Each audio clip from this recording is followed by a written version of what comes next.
Primeiro eu queria agradecer a Deus por esses 3 dias. Hoje nós estamos encerrando. E esse é um tema maravilhoso. Eu falei para vocês que eu estava lá na Bolívia esse ano. E quando eu comecei a olhar para aquela cidade de Cobija, né? E ver aquelas pessoas tudo aflitas, pessoas com necessidade, dificuldade financeira e dificuldade, escassez espiritual. A gente vê quando a gente chegou ali, as pessoas chegavam perto da gente, queria que a gente orasse, queria nos levar nos hospitais. E a gente não conseguia fazer muita coisa, porque era pouco dia que a gente ia ficar lá. E a gente via a necessidade, né? O desejo que aquelas pessoas tinham por Deus. Mas tudo isso era a escassez que tinha no coração deles. E Deus começou a falar comigo sobre essa vida abundante. Uma vida que não começa no exterior, mas ela começa no interior. E hoje eu queria ministrar para vocês sobre a vida abundante, terminando esse último dia, em nome de Jesus. Não sei se tem um tema aqui. Coloca para nós, por favor. Abra comigo lá em João 4, versículo 13 e versículo 14. Compreendendo a vida abundante. Vai, coloca aí para nós. João 4, versículo 13 e 14. Quem encontrou, diga amém. Diz assim: afirmou-lhe Jesus, quem beber desta água tornará a ter sede. Aquele, porém, que beber das águas que eu lhe der, nunca mais terá sede. Pelo contrário, a água que eu lhe der será nele como a fonte a jorrar para a vida eterna. Diga, vida eterna. Amém? Irmão, quando nós falamos sobre abundância, para muito é ter coisas em abundância. Eu entendo, irmão, que para algumas pessoas Deus ele vai dar riqueza, ele vai dar condição financeira. Para quê? Para financiar um projeto que está no coração dele, para abençoar o necessitado, para sustentar uma obra dele.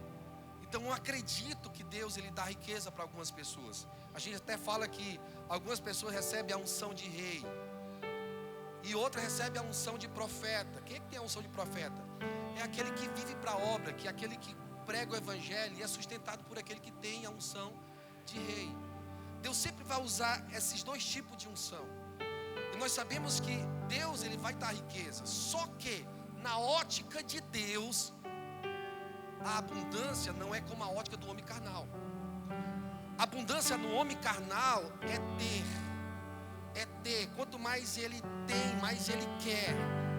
Ele quer ter. Quanto ele puder ter mais, ele tem. E eu sei que o capitalismo ele veio com essa visão para nós. A gente querer. Quem é que não quer ter 2 carros, 3 carros para cada um da sua família? Quem é que tem dinheiro para sustentar os carros? Porque não adianta ter os carros, não tem dinheiro para colocar o combustível. Mas nós queremos. Quem quer ter uma casa boa, irmão? Quem quer viajar, trabalhar, fazer um tour pelo Brasil, pelo mundo? Eu tenho vontade de viajar pelo mundo, conhecer outros países. Então, isso, mas na ótica do homem carnal, ele quer ter, mas só que na ótica de Deus, a abundância é ser. Ser o que, pastor? Ser um homem cheio do Espírito Santo. Como Paulo diz, e não vos embriagueis com vinho que há dissolução, mas enchei-vos do Espírito. Ser na ótica de Deus é ser uma pessoa parecida com Jesus. Paulo chegou a dizer, olha, sejam os meus imitadores, como eu sou de Deus. Ele está dizendo, olha, me imita que vai imitar Deus. Ou seja, imita o Senhor, seja parecido com Jesus. A gente sabe que os cristãos, eles foram chamados de cristãos lá no começo da igreja primitiva, porque eles se pareciam com Cristo. Então tinha uma aparência. Isso é ser o quê? Ser uma pessoa abençoadora. Irmão, quando Deus chamou Abraão, ele disse, ó, ser tu um abençoado. Foi assim, irmão? Ser tu abençoado? Não. Ele disse, ser tu uma bênção, porque na ótica de Deus, Deus queria que Abraão abençoasse todas as nações seguintes. Então, o que eu entendo? Deus nos chamou para ser provedores do reino, provedores do mundo espiritual e provedores financeiramente. Tem pessoas que se acomodam a só ser provido. Então ele quer só ser provido. Mas quando você entende esse princípio, entende essa realidade, e se coloca diante de Deus, Deus começa a te usar como canal, e você começa a ser um provedor. Você começa a abençoar pessoas, porque Deus vai sondar o seu coração. Ele vai entender as intenções que estão dentro de você. Aí Ele vai liberar sobre a sua vida, e você vai abençoar pessoas. Eu tenho orado: Senhor, eu quero ser o maior provedor da minha igreja. Eu quero prover espiritualmente, se eu puder também financeiramente. Então Jesus está te chamando para ser um provedor do reino. Jesus está chamando para você se levantar e ser um provedor dele. Mas para isso você tem que primeiro ser. Quando Deus aparece pela primeira vez a Salomão em sonho na cidade de Gibeon, Deus ele faz uma pergunta para ele: pede o que você quiser que eu vou te dar. Olha que pergunta, irmão. Já pensou? Jesus aparecer para você e diz: olha, pede o que tu queres, eu vou te dar agora. O que passa na tua mente agora? O que você vai pedir? Aquele jovem rei, ele pediu: Senhor, me dá sabedoria e discernimento para mim governar o povo de Israel, o teu povo. Irmãos, aquele rei, ele não pediu poder, ele não pediu dinheiro, riqueza. Por quê? Porque Salomão, ele queria ser, ele não queria só ter. Ele queria ser o rei de Deus. Ele queria ser aquele que Deus levantou.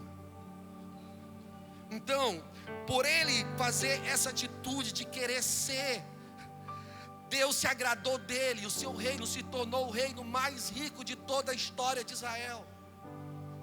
Porque aquele homem chamado Salomão, ele queria ser um homem sábio, que viria discernir as coisas para o seu povo. Ele queria ser útil, irmão. Irmão, o ser é o ponto de partida para uma vida extraordinária e uma vida abundante. Se você não é aqui, você nunca vai viver aqui fora. Então, o ser é a partida. Qual era o verdadeiro valor da vida de Salomão? Qual era a sua maior riqueza que ele tinha no seu governo? Qual era? Era a sabedoria que Deus tinha entregado para ele. Irmão, vinha gente de todo canto para ouvir a sabedoria de Salomão. A era dele era chamada a era de ouro. Era uma prosperidade, tudo estava baseado no seu ser, naquilo que Deus entregou para ele. A sabedoria, a inteligência, a graça de Deus estava sobre ele, para ele ter a sabedoria de decidir coisas sobrenaturais. Então você entende que o ser, ele é tão importante, é tão maravilhoso. Estava na sua sabedoria, a sua sabedoria era a riqueza dele.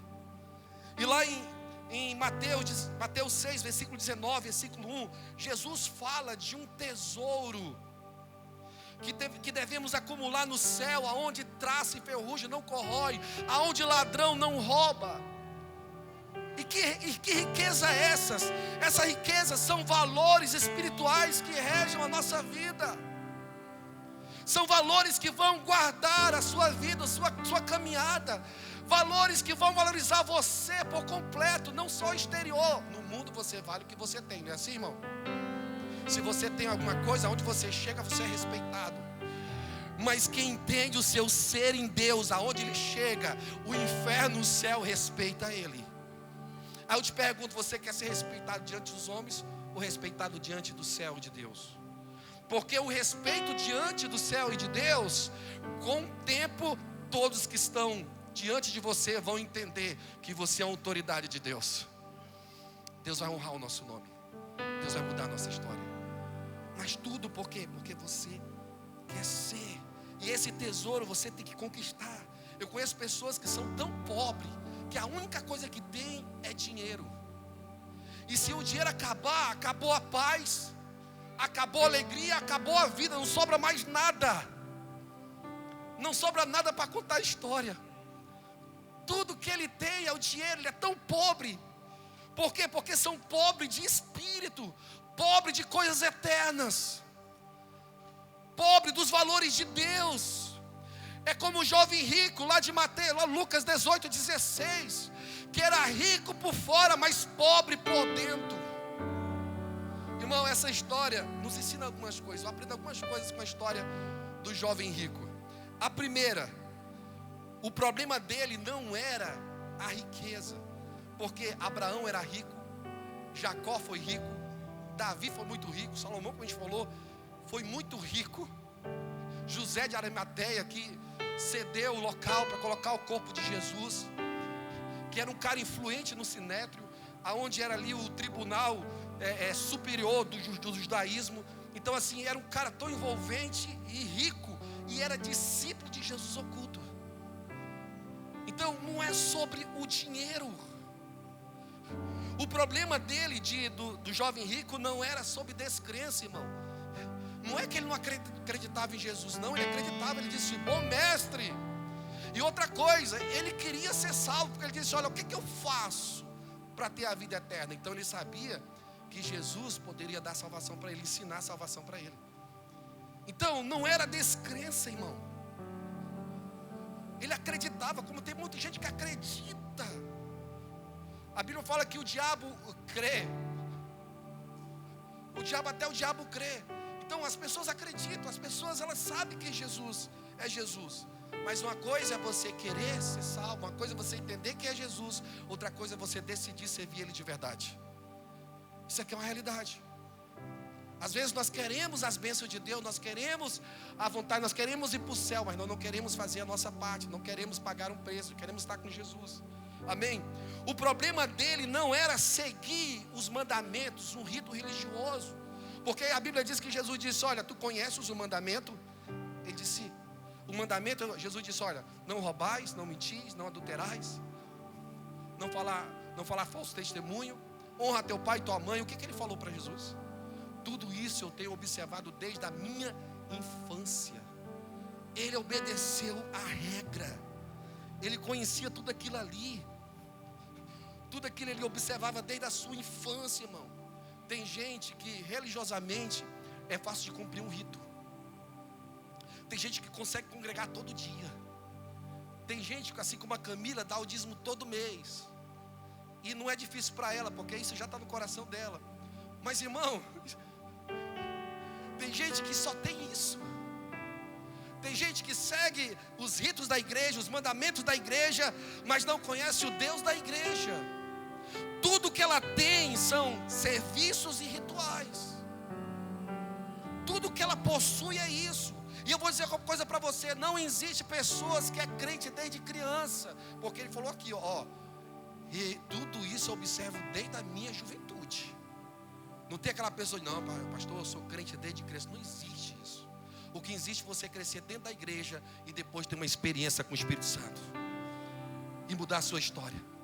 Todos os nossos filhos que estão aqui na igreja, eles vão precisar de uma experiência para que eles possam ser salvos, para que eles possam conhecer Jesus. E essa é a nossa oração. Muda a nossa geração dos nossos filhos, que ele não cresça somente na igreja, mas que eles sejam verdadeiros homens e mulheres de Deus, meu Deus, cravados pelo Senhor, revelados pelo Senhor. Porque não adianta crescer na igreja, você tem que conhecer o Cristo da igreja. Conhecer o Cristo da igreja diferente. Hoje nós estamos vivendo um momento mais crucial da igreja. A igreja prosperou, a igreja cresceu, tanta gente, é gente falando de Deus e tudo. Maravilha. Jesus falou sobre isso. Não importa como Cristo está sendo pregado, se é por ganância, por discórdia. O importante é que Cristo está sendo pregado. Só que no meio disso tudo, tem pessoas que nunca conheceram Cristo. Elas nunca entenderam isso. Elas estão dentro da igreja, mas elas estão como alguém anestesiado ali por tudo que está acontecendo. Elas estão tão numa anestesia, numa metanoia ali, que tudo para ele está sendo maravilha, mas ele não conhece o coração de Jesus. Ele não conhece a fundo Jesus. Então não é sobre rituais. Não é sobre rituais. Irmão, só uma experiência profunda com Jesus pode tirar você do buraco da religiosidade. Só uma experiência clara com Jesus pode tirar desse buraco. E todos nós, se perdermos a essência da graça, podemos entrar nesse buraco. Esse buraco e começar a ser um religioso fariseu, condenando todo mundo, achando que todo mundo vai para o inferno, que não tem mais amor. Porque quando uma pessoa, ela só é serviço, ela só é rituais, irmão, ela é vazia, ela é seca, ela não tem Deus, ela não tem amor, ela não tem feição, ela condena, ela começa a condenar. Por quê? Porque é uma pessoa vazia por dentro. A minha oração é que nessa conferência Deus venha te encher, porque esse é o início de uma vida abundante, querido, amém? Levante sua mão aqui. Eu profetizo em nome de Jesus que aqui, a partir desse tempo, Deus vai encher o teu interior de graça, de ousadia, de amor. Sabe por quê? Porque através disso Deus vai começar a mudar a tua história completamente. O exterior não será a mesma coisa depois que o seu interior for queimado pelo Espírito de Deus. As coisas vão começar a fluir, as portas vão começar a se abrir, irmão. Mas tudo está no seu ser, tudo está dentro de você, irmão. A Bíblia fala que Saulo, sem afeição, sem misericórdia, cego pela religião judaica, ele estava com sangue no olho, porque ele estava decidido a ir a Damasco, prender os irmãos, se possível matar. Existia uma raiva no coração dele. Ele não aceitava que aquele povo adorasse um outro Deus, mas na verdade era o mesmo Deus revelado pelo Messias Jesus. Mas ele estava ali com aquele sangue no olho, irmão. Mas quando ele teve um encontro, uma experiência com Jesus, o seu coração, o seu ser mudou. A sua vida mudou, o seu entendimento mudou. Irmão, Jesus, ele conhecia o verdadeiro problema do jovem rico. Quando ele disse, uma coisa te falta. O que faltava? Uma coisa faltava ele tirar dele. Sabe o que eu entendo que faltava dele? Tirar a avareza. O problema dele era a avareza que ele tinha. E Jesus, ele foi revelando isso para ele. Porque quando ele diz assim, olha, vende tudo o que tu tens e dá aos pobres. Jesus, ele está trazendo à tona aquilo que estava no coração dele. Ele estava mostrando para ele, olha, está aqui teu problema, ó. Se tu for, tu vender tudo que tu tens, dá aos pobres e me seguir, tu terás um tesouro no céu. Jesus deixou bem claro para ele que ele precisava ter essa atitude. Por quê? Porque Deus, ele não divide o coração, o nosso coração, com outras coisas. Deus não divide, não era o problema, irmão, do dinheiro, não era, como eu falei para você. Porque ele poderia pegar essa condição que ele tinha, sustentar o ministério de Jesus. Jesus era sustentado por várias pessoas, inclusive as mulheres que faziam a sua roupa, que faziam comida. Eles tinham um tesoureiro que era Judas Iscariote, que cuidava do dinheiro, irmão. Então era uma bênção. O dinheiro ali seria uma bênção para o ministério de Jesus. Só que Jesus estava revelando o que estava no coração, impedia de ele receber a vida eterna. Era a sua avareza. Deus, ele não reparte o nosso coração com outras coisas. Você pode até gostar de outras coisas, mas você não pode amar acima de Deus. Você não pode amar acima do Senhor. É isso que tem nos tirado daquilo que Deus tem para nós. São outras coisas que nós estamos amando e colocando diante de Deus. Mas eu quero ser profeta, levanta a tua mão, em nome de Jesus, que haja clareza no seu coração, que haja uma decisão de você tirar tudo aquilo que impede Deus ser o primeiro do seu coração. Aí começa a vida abundante. Quando Ele é o centro, quando Ele é o Senhor, a vida abundante começa a fluir, brotar do nosso coração. Mas qual era a diferença de Saulo para o jovem rico? Os dois tiveram um encontro com Jesus. Só que Saulo, no encontro que ele teve com Jesus, ele só ouviu a voz de Jesus. Enquanto o jovem rico, além de ele ouvir a voz de Jesus, ele viu a face do mestre. E mesmo assim, aquele jovem rico não entendeu o que ele estava vivendo naquele momento. Ele não compreendeu. Irmão, os dois, eles tiveram a revelação e também eles tiveram a revelação do que eles tinham e como resolver o seu problema. Porque eu entendo uma coisa, Deus não só revela o pecado para você, mas Ele revela como você tem que vencer o pecado. Ele não só revela o propósito para você, mas ele revela como você chegar até o propósito. Então entende uma coisa aqui. Jesus revelou tanto para Saulo como para o jovem rico. Revelou tanto qual era o seu problema, como também qual era a sua solução. Então ele revelou a solução. E eu entendo uma coisa, irmão. Saulo, o problema de Saulo era o que? Era perseguir o Senhor, porque ele mesmo falou: Saulo, por que me persegues? E qual era a solução para Paulo, que era Saulo? A solução é: levanta-te, entra na cidade, onde dirão coisas que você precisa fazer. Essa aqui era a solução. E qual era do jovem rico o problema? O problema era que ele tinha uma avareza, uma coisa de falta. E qual era a solução dele? A solução era: vai e vende tudo que tu tens, dá o dinheiro aos pobres e vem e me segue. Irmão, deixa eu te dizer uma coisa para você. O jovem rico, a vida abundante dele custava os seus bens, custava as coisas que ele tinha.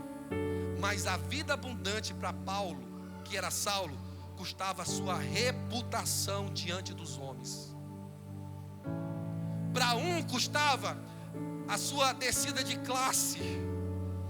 Agora ele estava por aqui, era o cara rico e tudo, agora ele tinha que andar por aqui. Irmão, eu conheço tanta gente que entrou na igreja, Deus teve que levar ele para baixo. Alguém conhece alguém aqui? Sim? Quem é dos mais antigos aqui? O cara tinha tanta coisa, de repente perdeu tudo para ganhar o reino. E hoje Deus deu muito mais para ele, o outro Deus não deu mais. Mas hoje é um cara cheio do Espírito Santo, usado por Deus, está abençoado, está vivendo a graça de Deus, está sendo feliz. Então você entende? Mas para outros, Deus vai pedir a tua reputação, como pediu aqui para Saulo. A sua reputação diante da sociedade. Alguém diz assim: mas esse aqui não é Saulo? Não era o cara valentão? O cara que veio com as cartas lá dos grandes sacerdotes para pegar as pessoas presas? Por que agora ele está clamando o nome de Jesus? Por que agora ele parece agora um gatinho? Era tão um leão e agora é um gatinho, um adorador? O que foi que aconteceu com ele? A sua reputação ele pediu. Eu quero te perguntar uma coisa. A pergunta é: o que vai te custar para você viver a vida abundante? O que te custa? O que vai te custar? O que vai custar para você viver a vida abundante em Deus? Irmão, tem um custo, tem um preço. A vida abundante, a vida com Deus, a graça, o avivamento, tudo tem um custo. Somente a salvação, que o maior preço que deu foi Ele. Mas para viver o que Deus tem para você, existe um custo. E esse custo sempre será um preço de renúncia. Sempre, sempre, sempre. Sempre Deus vai pedir alguma coisa para você renunciar, irmãos. Amém? Sempre alguma coisa você vai ter que renunciar na sua vida. Ninguém vence conquistando, irmão. A gente vence renunciando. É renunciar para conquistar. É renunciar para conquistar. Alguém crê aqui, irmãos? Então levante sua mão. Ah, pastor, eu preciso vencer. Então começa a renunciar. Renuncia, renuncia. Porque quem renuncia, conquista. Nós precisamos refazer essa renúncia. Essa renúncia. Irmão, quem é você na fila do pão? Você é aquele que renuncia à sua vontade e obedece à voz do mestre? Ou você é aquele que ouve a verdade, fica tão triste como aquele jovem rico e vai embora viver a sua vidinha? A nossa vidinha um dia se acaba, irmão. A nossa vidinha, ela não vai te dar o extraordinário, ela não vai te ajudar a vencer as batalhas da vida. A nossa vidinha vai chegar a um fim, mas a vida com Deus te leva para a eternidade. A abundância com Deus te leva para as nações celestiais. Ela começa aqui, mas ela termina lá. Amém? Ela termina lá. Ela começa aqui, irmão. É como uma semente plantada. A menor das menores sementes. a semente de mostarda, mas quando ela cresce, ela fica uma das maiores árvores ali, frondosa, onde os passarinhos vêm fazer ninho nela. Por quê? Porque essa é a vida abundante, a vida que brota, a vida que traz alegria. Irmão, a vida abundante, ela sempre vai começar no nosso interior, para depois ela influenciar o nosso exterior. É como se fosse uma fonte a jorrar. Amém? É como diz lá em Provérbios 4, versículo 23: sobre tudo que se deve guardar, guarda o teu coração, porque deles que procede a fonte da vida. O coração representa a essência que nós somos de verdade, a nossa mente, a nossa emoção, as nossas vontades. Esse é o nosso coração. A vida, ela é moldada por aquilo que você permite entrar e cultivar dentro de você. Aquilo que você permite entrar dentro de você molda a sua vida, te leva para outros rumos, ou te leva para perto de Deus, te leva para longe ou para perto. Por isso que tem gente que está muito longe de Deus. Por quê? Porque tudo que está entrando dentro dele está afastando Deus. Inclusive nós estamos vivendo uma guerra hoje. Eu não falo só você ou algum, todos nós estamos vivendo uma guerra pelas redes sociais, pelo tempo de internet, sim ou não? É uma guerra que nós estamos vivendo. Por quê? Porque a internet te chama, informação te chama para tanta coisa. E aí nós precisamos entender o que nós estamos deixando entrar, penetrar dentro do nosso coração. Agora deixa eu falar uma coisa para você. Eu quero que você escute e guarde seu coração isso.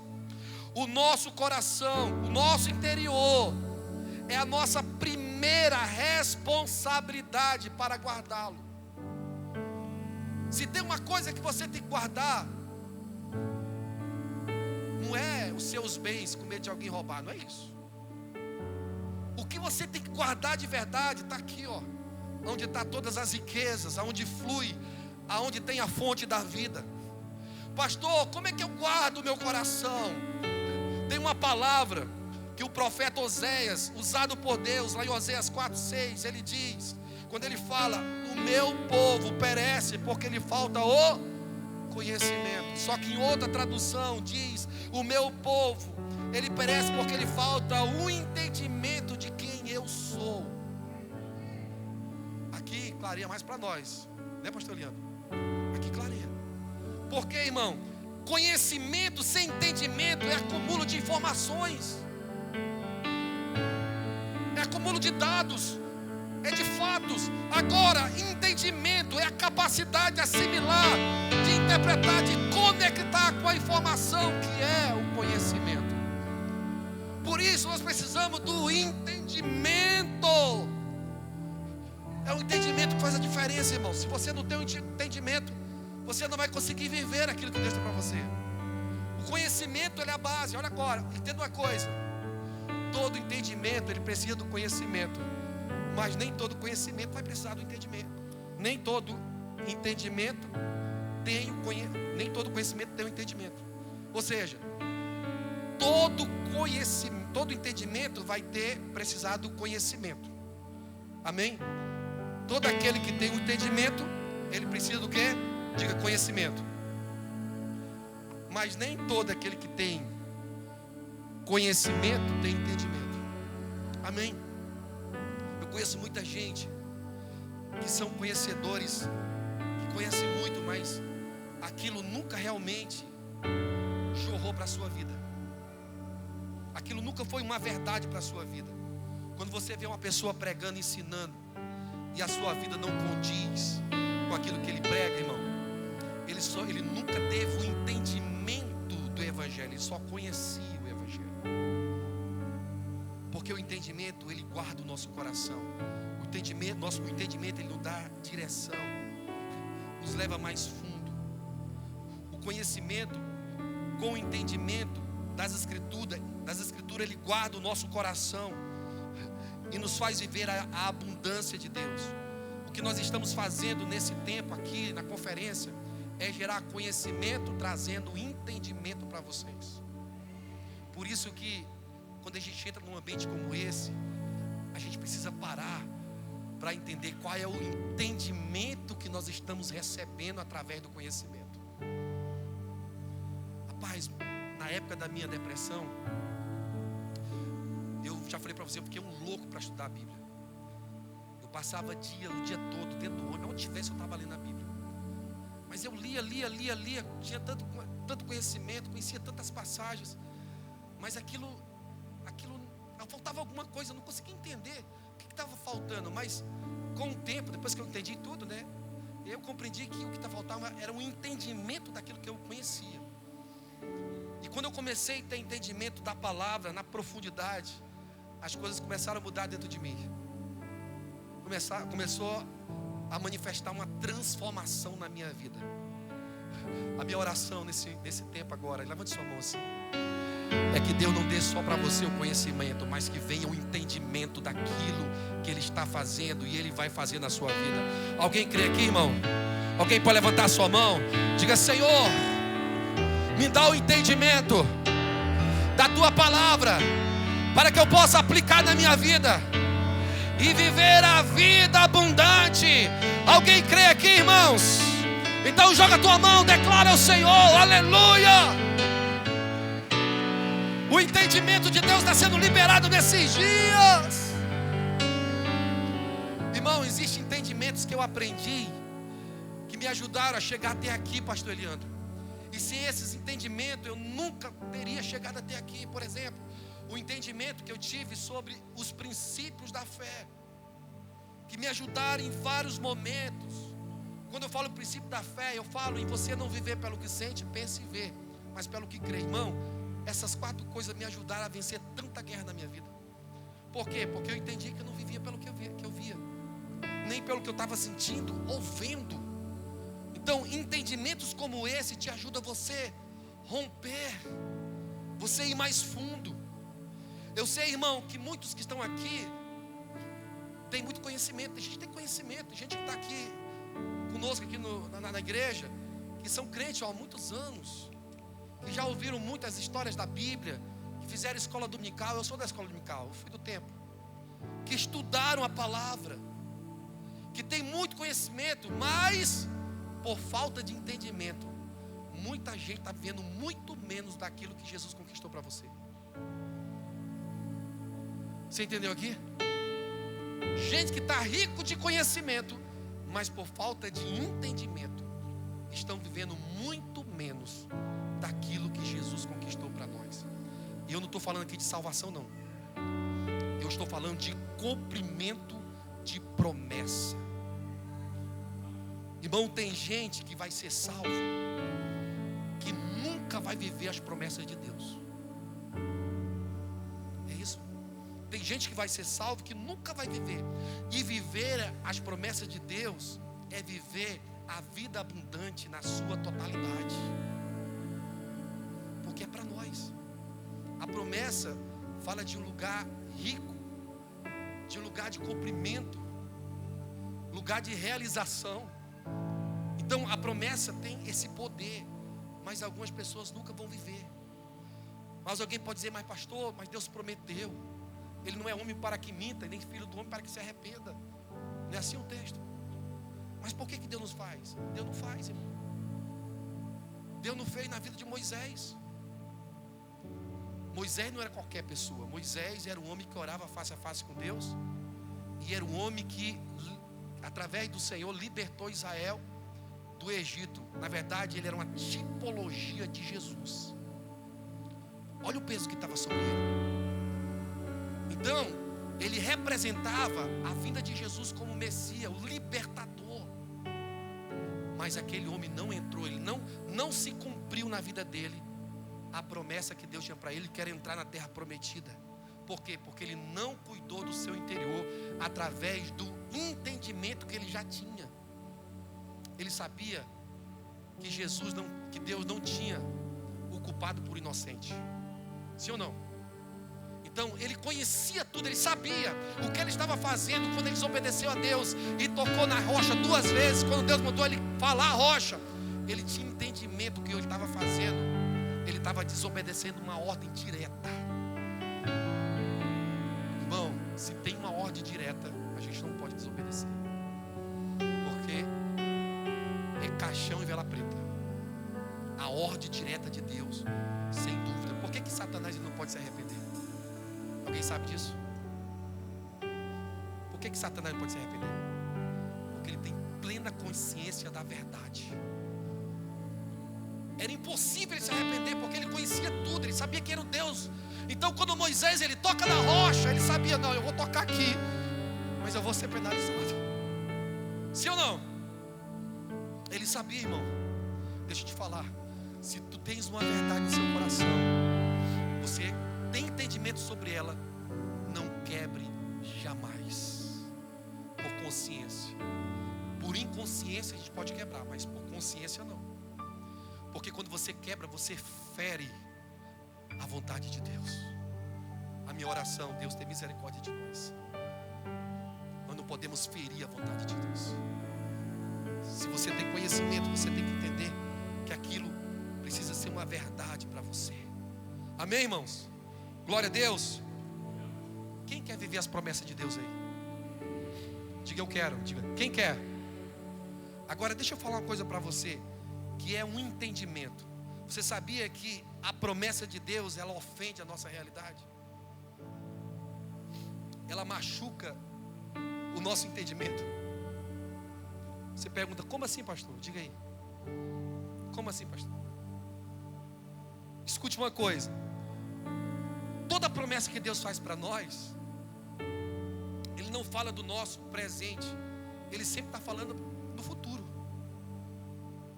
Quando Deus fala com a gente, Eliandro, Ele está falando com a gente sobre alguém que nós vamos ser no futuro. Isso acaba bugando a nossa mente. Mas como assim?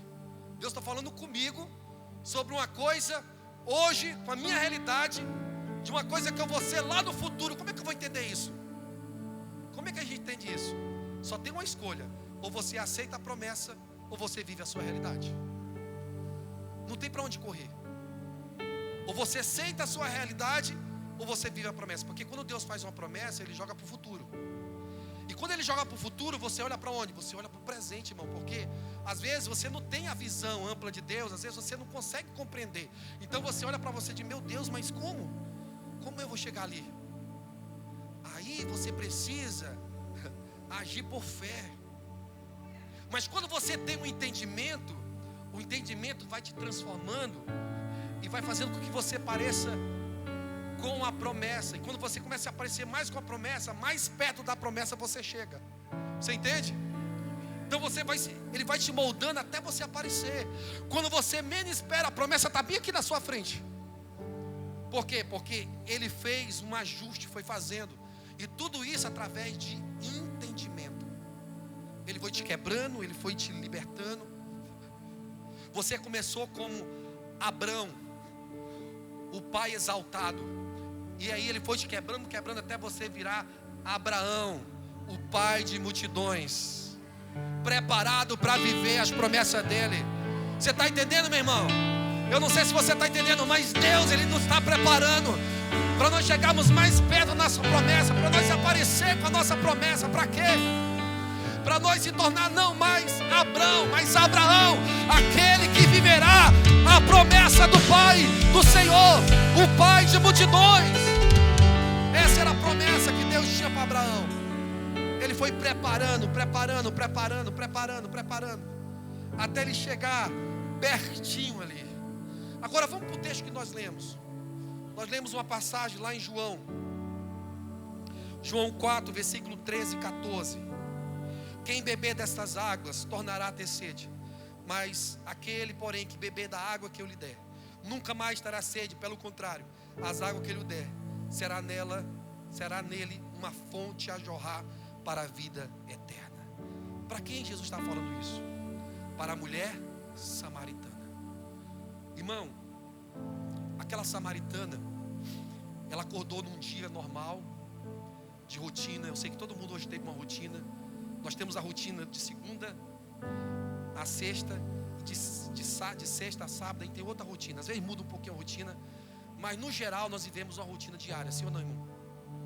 Então aquela mulher, ela estava vivendo uma rotina normal. Ela se acordou, E naquele dia ela tinha que pegar água. Só que ela não imaginaria que naquele dia Jesus estava esperando ela no poço. Agora alguém pode dizer, não, foi por acaso. Não, não foi por acaso. Aquilo foi construído. Irmão, todas as vezes que Deus vai se revelar para nós, existe uma construção no mundo espiritual. Existe uma preparação. Você não chegou aqui por acaso. Na verdade, nós construímos esse ambiente. Pessoas oraram, pessoas intercederam, pessoas lutaram, pessoas convidaram gente para estar aqui. Pessoas, se prepararam para passar uma peça aqui, ou uma dança profética. Os meninos se consagraram para cantar, para declarar glória de Deus sobre a sua vida, através de um louvor impactante. Então não foi por acaso. As coisas vão se afinelando, as coisas vão acontecendo. Então, naquele momento, Deus tinha calculado tudo. Ela ia acordar a tal hora, no momento certo. Jesus ia parar ali e ia esperar o seu discípulo que ia comprar comida, porque tudo estava calculado por Deus. Então, existem momentos às vezes que a gente acorda de manhã e diz assim, poxa, hoje vai ser mais um dia de rotina. Mas Deus já tinha calculado tudo para nós. Ele já tinha preparado um culto como esse, uma palavra como essa, uma conferência como essa, uma pessoa do seu lado aí para estar intercedendo por você, uma igreja que se preparou para te abençoar. Para quê? Para que esse momento, em algum momento da sua vida, você tivesse uma experiência com Deus. Isso quer dizer que todos nós, em algum momento da nossa vida, nós vamos ter um momento de nós se encontrarmos com Jesus no poço. E por que no poço? Porque o poço é onde tem água. Só que quando a gente se encontra Jesus no poço, existem dois tipos de água. A primeira água é aquela que você bebe e tem sede. Você sabia, irmão, que tem muita gente da nossa igreja que estão, não só na nossa igreja, mas que estão dentro das igrejas, que estão indo lá fora atrás de água. Estão querendo beber lá fora. Elas estão com sede. Elas estão bebendo atrás do reconhecimento, atrás de coisas que venham trazer prazer. Elas lutam, elas fazem tudo lá fora, mas quando elas chegam aqui, elas estão vazias. Porque Jesus falou uma coisa para nós: somente a água que Ele der tem a capacidade de saciar a nossa alma, a nossa sede. E aqui começa a vida abundante, irmão. É aqui que nós precisamos entender que é o ponto-chave. É o ponto que Deus marcou. É o ponto zero, é o marco zero da sua vida. Irmão, eu tive um marco zero na minha vida no dia que eu fui batizado com o Espírito Santo. Aquilo foi uma chave que virou a minha história. Eu estava vivendo uma outra vida, mas naquele dia Deus estava preparando para mudar completamente a minha história. E naquela segunda-feira, quando entrei naquela igreja, que era uma quadrangular, Deus virou uma chave para dizer assim: agora, Átila, tu vai viver o sobrenatural na sua vida. Eu não imaginava isso. Eu não entendia isso. Quem sabe chegou o momento de Deus virar essa chave. Quem sabe o tempo do poço chegou agora. Quem sabe as águas de Deus, Ele está dizendo: você quer beber? Porque Ele disse que a água que Ele der vai jorrar para a vida eterna. Agora entenda uma coisa. Aquela mulher falou assim: mas como o Senhor vai me dar água? O Senhor não tem nem como tirar, o poço é fundo.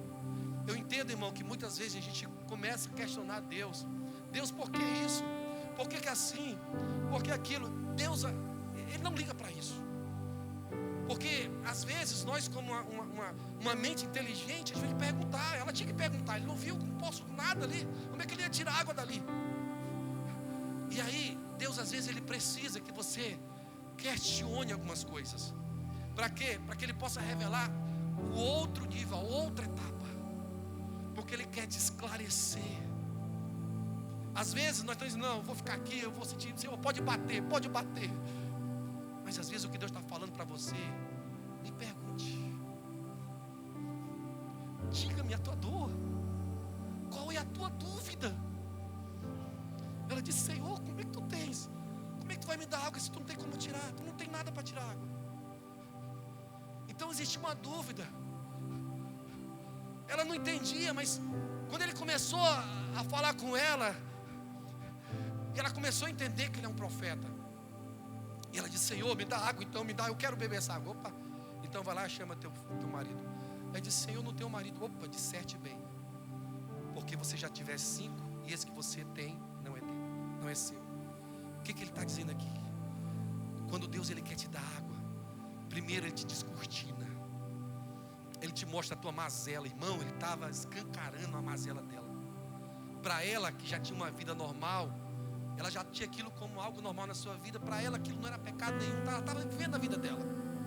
Mas naquele momento, no momento do poço, no momento crucial onde Deus nos cura, Deus mostra a nossa nudez. Ela se viu nua. Ela se viu, poxa, é verdade. Então, às vezes nós estamos tão assim anestesiados pelo dia a dia, que se alguém chegar para nós e dizer assim: ei, está errado isso na sua vida, irmão, você fica irado e você perde a graça. Tenho certeza que muito de nós estivesse naquele momento diante de Jesus, ninguém conhecia Jesus ainda, e ele chegasse: olha, disserte bem, 5 pessoas você já teve. Você diz: não, esse cara, quem é tu para falar isso da minha vida? Quem és tu para falar isso da minha vida? Mas ela entendeu que Deus estava revelando. Irmão, tem gente que até Deus revelando, ele não aceita. Não é assim, irmão? Tem gente que até Deus falando assim claramente, não tem dúvida, Deus mostrou para você, e você está dizendo: não. Sabe por quê? Por causa de um coração duro. No momento do poço, ou você se quebranta e bebe da água, ou você sai dali e vai beber outras águas. Mas a vida abundante depende dessa água. Jesus disse bem claro: a água que eu te dei jorrará no seu interior para a vida eterna. Alguém pode levantar sua mão e se alegrar em Deus? Existe uma água, irmão, e essa água está disponível para mim e para você. Aquele que beber nunca mais terá sede. Por que nós estamos andando com sede, irmão? Por que a gente olha para nós e existe um vazio? Por que o ministério para nós está cansando muitas vezes? Por que nós sentimos tão vazio, tão cansado? Porque nós não estamos bebendo da água. Deus está dizendo para você nesse final de conferência: Ele quer te dar de beber. Ele quer dar você água, mas águas que vão trazer vida. Não é emoção, não é só uma bênção onde você vai sair daqui, chegar lá no banco, tem uma quantia X para você e você vai glorificar a Deus. Não. Isso é muito pequeno, irmão. A água que Ele vai te dar, ela vai jorrar, ela vai fluir aqui dentro. Ela vai alegrar o teu coração. Você já entrou na presença de Deus assim, quebrado, destruído, aí você se ajoelha ali, começa a orar, e aí vem aquela água. Irmão, é tão interessante que parece que vai saciando a nossa sede da alma. Aquilo vai crescendo dentro de você. Você se levanta assim, ó, pode bater, né? Se levanta um leão. Parece que Deus vem te encher. E foi isso. Foi a água dele que transbordou na sua vida. Amém. Você pode viver um ano diferente, irmão. Um ano sobrenatural. Mas você pode ver a mesmice dos anos que passaram. Isso vai depender como você vai se comportar diante do poço que Jesus está te esperando. Jesus está te esperando aqui. Jesus está te esperando. Nós passamos esses dias falando tantas coisas, mas Jesus está te esperando para te dar água. Fica de pé no teu lugar. Aleluia. Oh, aleluia. Alguém pode levantar suas mãos, fechar os teus olhos. Oh, contemple aquele que está no poço, aquele que tem a água da vida, aquele que pode te saciar. Ele é o Senhor. Ei, carabaxore, balabaxore, carabaxore.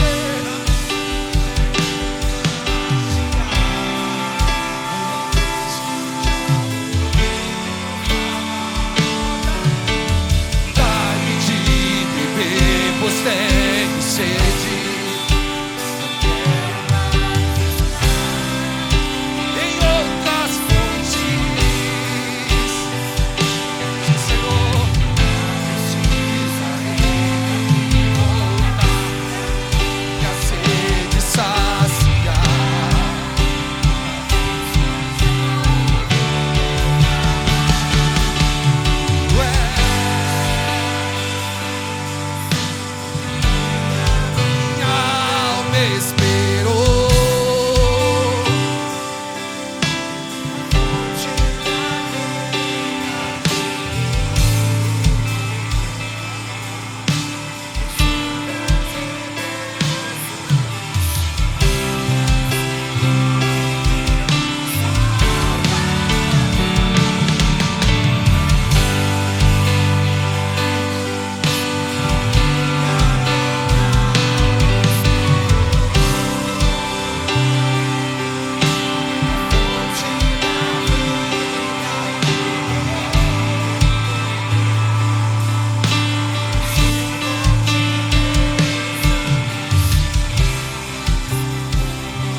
Sim, Senhor. Não precisarei aqui voltar pra minha sede saciar. Uma vez que já ouvi teu falar, dai-me de beber, pois tenho sede. Quero mais buscar em outras fontes. Não precisarei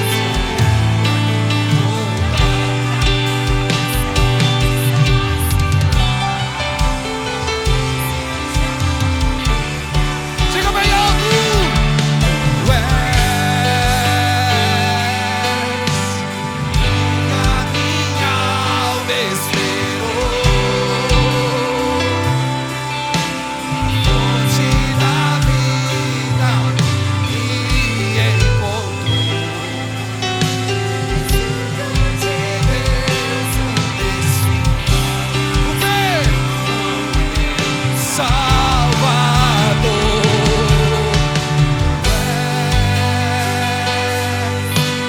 Quem a minha alma esperou, da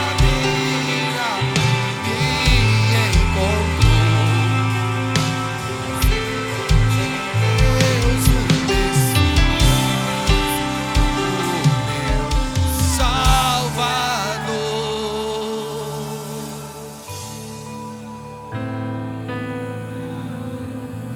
Irmão, Deus só dá água para aqueles que têm sede, aqueles que querem beber as águas que vêm dele. Eu não sei se você tem essa sede, mas se você tem, eu quero te convidar a você vir aqui no altar para a gente beber junto dessas águas, para a gente selar esse momento. As águas que nos saciam, as águas que nos preenchem, as águas que nos limpam por dentro. Não é a veste de cristão, não é roupa de cristão, é uma roupagem espiritual. E as vestes, branca como a neve, são as águas de Deus. Pode nos levar à vida abundante, à vida abundante. Então levante suas mãos, comece a orar aqui. Você que está aqui de frente, peça para Jesus, diga: Jesus, eu não vou sair daqui enquanto eu não beber dessas águas, enquanto eu não entender. Eu não quero só conhecer, eu quero entender. E se for para me perguntar, eu vou te perguntar. Eu vou me perguntar, eu vou perguntar. Não tenha medo de falar com Deus, irmão. Uma coisa que Deus não aceita é falsidade. Não adianta mentir para Ele, Ele sabe o que está no teu coração. Seja claro, seja sincero aqui nessa noite. Com as mãos levantadas, diga: Deus, eu quero beber. Eu quero beber. Irmão, aquela mulher samaritana, quando ela sai da presença de Deus, ela chega lá no samaritano, ela sai pregando para todo mundo. Houve um rebuliço, uma transformação naquela cidade, porque alguém que bebe as águas de Deus nunca mais será o mesmo. Pelo contrário, ele será uma fonte, ele será um canal de Deus. Em nome de Jesus, o Senhor está levantando homens e mulheres que vão beber dessas águas e serão canal das águas de Deus para uma geração sedenta, uma geração que tem sede, mas não tem água. Nós vamos carregar as águas de Deus. Nós vamos ser verdadeiros ambientes que vamos carregar a glória de Deus, a presença de Deus, para alimentar, para dar de beber aqueles que têm sede. Quantos amigos nossos, quantos irmãos, quantas pessoas da nossa família estão com sede e não tem ninguém que possa oferecer a água. Em nome de Jesus, hoje Jesus levantou em você para ser o canal dele, para liberar as águas sobre aqueles que têm sede. Agora começa com você. Em nome de Jesus, em nome de Jesus. Senhor, libera a água agora. Senhor, vem encher o pote, vem encher o vaso.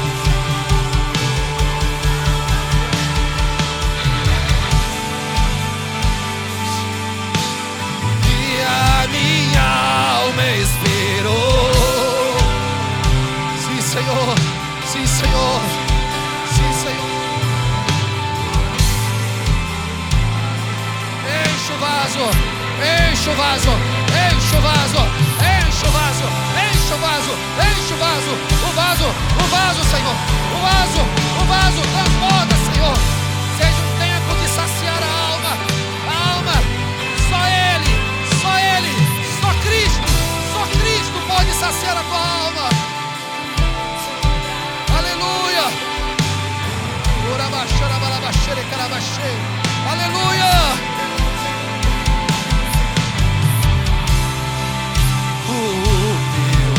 Salvador. Só o teclado para mim, por favor. Senhor, aqui estão teus filhos. Nós cremos no poder da tua palavra. Eu não sei como teu filho entrou aqui, às vezes com um vazio consumindo o seu interior, às vezes com uma dor na alma, sem um destino, sem um norte. Não é falta de conhecimento, não é falta de versículos bíblicos, é falta do entendimento certo, é falta das águas de Deus, é falta de viver uma vida abundante, é falta de ser e não ter. Não é sobre ter coisas, Senhor, é sobre ser quem Tu queres que a gente seja. E as Tuas águas, Senhor, só ela pode nos fazer um homem ou uma mulher que venha jorrar para a vida eterna, Senhor. Então aquece, Senhor, cada um dos homens e mulheres que estão aqui. Enche, Senhor, o vaso, transborda. Ah, Deus, que não vimos sair daqui como nós entramos, mas decidido a viver a vida abundante de Deus. Aleluia. Perdoa-nos, Pai, pelo nosso coração incrédulo.